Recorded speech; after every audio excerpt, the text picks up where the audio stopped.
creusons les inégalités. Je sens que je vais beaucoup m'amuser sur les miniatures, et non, ce n'est pas un programme politique, en tout cas pas le mien. C'est une playlist de vidéos courtes née uniquement à cause de ce jeu de mots fortuit, non, plus sérieusement, née d'observations, d'erreurs fréquentes et répétées de la part des élèves, même à des niveaux relativement élevés sur la manipulation d'inégalités, justement. Comment dire, je vais pas... Enfin, on va rester sur R, voilà, pour faire simple.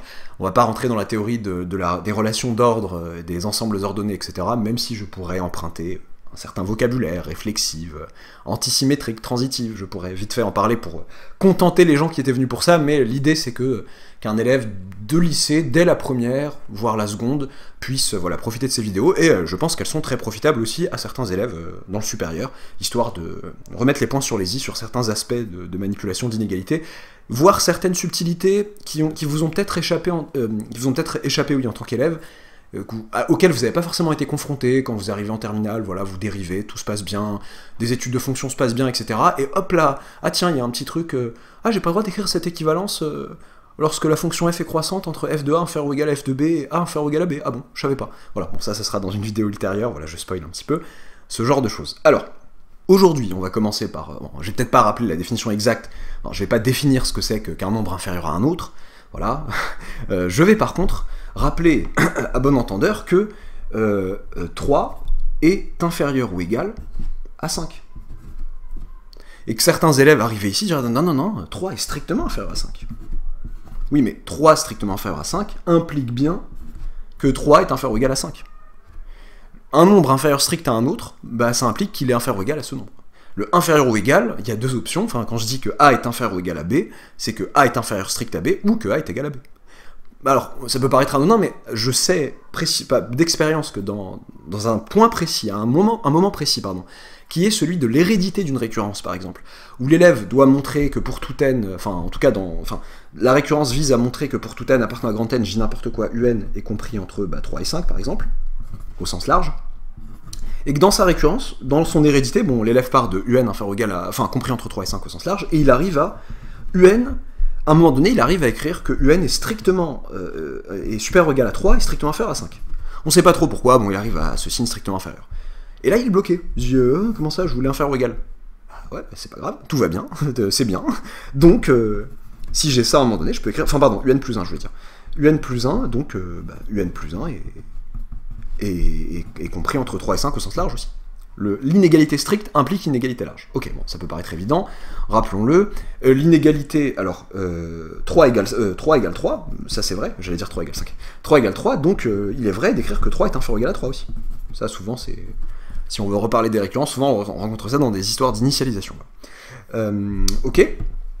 Alors, ces relations inférieur ou égal, inférieur strict par exemple, alors, si je veux parler vite fait du vocabulaire des relations d'ordre, la relation inférieure ou égale, on dit qu'elle est réflexive. Un nombre est inférieur ou égal à lui-même. Tout nombre réel est inférieur ou égal à lui-même. Donc, ce qui fait de la relation inférieure ou égale une relation réflexive. Ce qui n'est pas le cas de la relation inférieure stricte. Elle n'est pas réflexive, elle, parce que 3 n'est pas strictement inférieur à 3. La relation inférieure ou égale est antisymétrique. Dire x inférieur ou égal à y et y inférieur ou égal à x, ça équivaut à dire que x égale y. Dire d'une relation qu'elle est antisymétrique, ça veut dire que si x est en relation avec y et que y est en relation avec x au même moment, cela revient à dire que x et y sont le même élément. Ok, la relation inférieure stricte, alors la relation inférieure stricte est-elle réflexive? Pardon, je veux dire, est-elle antisymétrique? Alors oui, sauf que là, bon, là ce que je vous ai écrit était exact, mais le côté antisymétrique de la relation inférieure ou égale, il est là en fait. Il est dans le fait que ceci implique cela. Bon, ça implique évidemment ça dans ce cas précis, mais que ceci implique cela. Enfin, l'autre sens n'est pas faux, mais le fait que cette relation soit antisymétrique est donné par cette implication. Et la relation inférieure stricte est aussi, en fait, antisymétrique. Parce que, si je prends deux réels x et y, tels que x strictement inférieur à y et y strictement inférieur à x, alors, il est vrai que x égale y. On me dit, attends, qu'est-ce qu'il raconte ce monsieur? Comment est-ce possible déjà ça? Bah c'est impossible.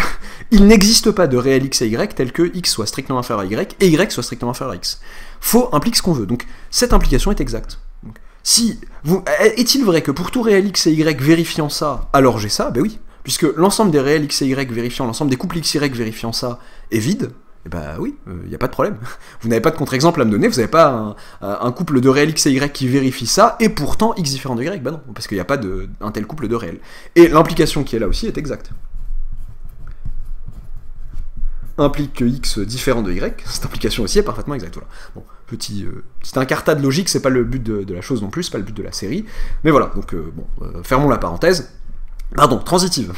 Les relations que soit inférieur ou égal, inférieur strict, supérieur ou égal, d'ailleurs supérieur strict, sont transitives. Qu'est-ce que ça veut dire? C'est-à-dire que si vous avez x qui est strictement inférieur à y qui est strictement inférieur à z, et ben ça implique que x est strictement inférieur à z. Ça inférieur à ça, ça inférieur à ça. Louis est plus petit que... Enfin, Xavier est plus petit que... Ah, il faut que... J'ai parti sur des prénoms... Oh, c'est pas grave. J'ai fait assez de baccalauréat dans ma vie pour savoir gérer.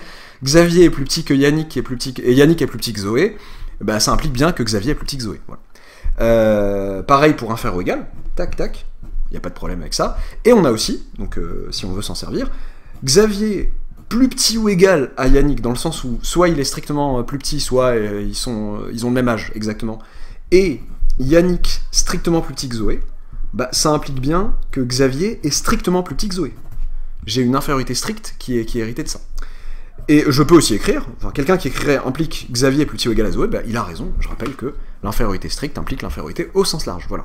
Ça, c'est ce qu'on appelle la transitivité. Voilà, bon, ça c'est juste pour... D'ailleurs, je pense même qu'en terminale, parfois, certains s'amusent voilà, à l'écrire pour faire les grands dans leurs hérédités. Par transitivité, machin, pourquoi pas, bon.